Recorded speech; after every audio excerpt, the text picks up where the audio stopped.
France के एक AI summit में दुनिया के तमाम पावरफुल लोगों के सामने मोदी जी ने एक ऐसी बात कही। If you ask the same app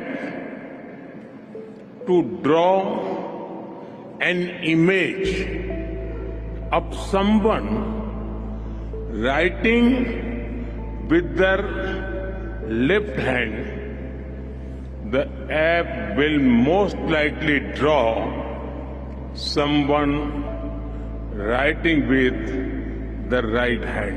उन्होंने कहा कि एआई को अगर आप लेफ्ट हैंड से लिखते हुए एक व्यक्ति की तस्वीर बनाने को कहेंगे तो वो बना नहीं पाएगा, वो राइट हैंड से लिखते हुए व्यक्ति की तस्वीर ही बनाएगा। इस बात की पुष्टि के लिए मैंने खुद एआई को लेफ्ट हैंड से लिखते हुए व्यक्ति की फ़ोटो बनाने को कहा, लेकिन वो बना नहीं पाया। इसके पीछे का कारण ये बताया जा रहा है कि एआई के पास जितने भी डाटा अवेलेबल है उसमें ज़्यादातर लोग जो है राइट हैंड से लिखते हैं, इसलिए एआई ज़्यादातर राइट हैंड और लेफ्ट हैंड में डिफ्रेंशिएट नहीं कर पाता।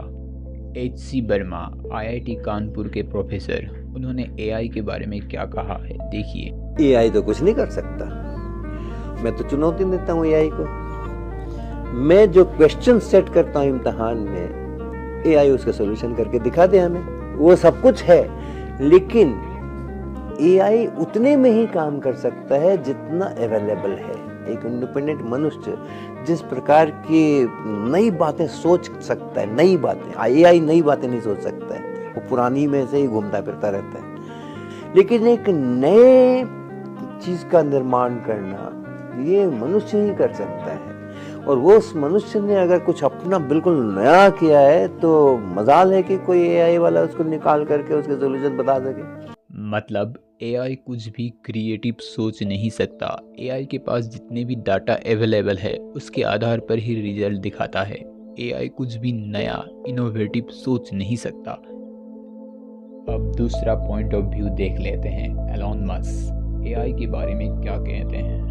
Mark my words, AI is far more dangerous than nukes. I think the danger of AI is much greater than the danger of nuclear warheads by a lot. And nobody would suggest that we allow anyone to just build nuclear warheads. Musk के मुताबिक AI nuclear bomb से भी ज़्यादा खतरनाक हो सकता है।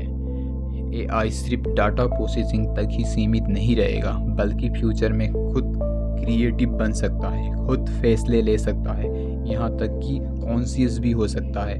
Musk के मुताबिक अगर एआई को अनकंट्रोल तरीके से डेवलप किया गया तो वो इंसानों के लिए खतरा बन सकता है, क्योंकि ये सिर्फ इंस्ट्रक्शन फॉलो करने वाला मशीन नहीं रहेगा, बल्कि खुद ही सोच और डाटा को ले सकेगा।